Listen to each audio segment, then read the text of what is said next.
The revelation of Christianity is the human person of Christ and his mercy and love for us. And interestingly enough, those other religions, despite their status as competitors within the world of religion, all acknowledge that Christ did in fact exist. This is particularly true for those faiths which are closest to Christianity in terms of historical origin and location. Neither pagan Romans, Jews, nor Muslims deny the existence of the man called Jesus of Nazareth. And that is pretty stunning. It's the West that has the biggest issue dealing with the historical reality of Jesus, because it's here where the atheist agenda is strongest, and people advocate for the mythicist position that Jesus Christ is just a fairy story and that such a man never really existed. They start from the assumption that our best and most reliable source, the books of the New Testament, aren't acceptable as proof, so they force us to debate with that handicap from the outset. And being obliging Christians, we accepted the challenge.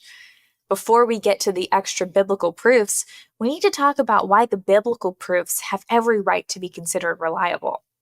The text evidence for the veracity of certain New Testament events is exceptionally rich.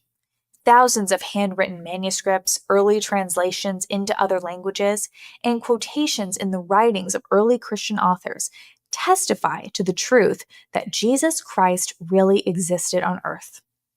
Furthermore, these sources allow us to reconstruct the New Testament and understand its transmission over time. Sure, a leather-bound King James version of the Bible wasn't written the day after Christ's resurrection, but the gospel books we have today didn't just pop up out of nowhere. They were sourced from contemporary accounts that were valued and curated through the early days of Christianity. Evidence of Christ's existence, death, and resurrection and belief in the same can be dated earlier than 200 AD in some cases. When you consider the fact that documentation providing the existence of Alexander the Great can only be dated 400 years after his death, the evidence for Christ is far more reliably historical. According to Houston Christian University, there are over 5,800 Greek manuscripts of the New Testament which have been grouped by their writing material and script, with the papyri from the 2nd century AD being the oldest. In addition, analysis of the New Testament provide evidence that the Gospels are based on eyewitness accounts.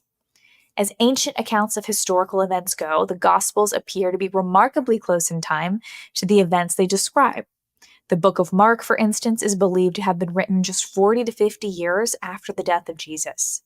In this way, the Gospel narratives themselves are evidence for the historicity of Jesus.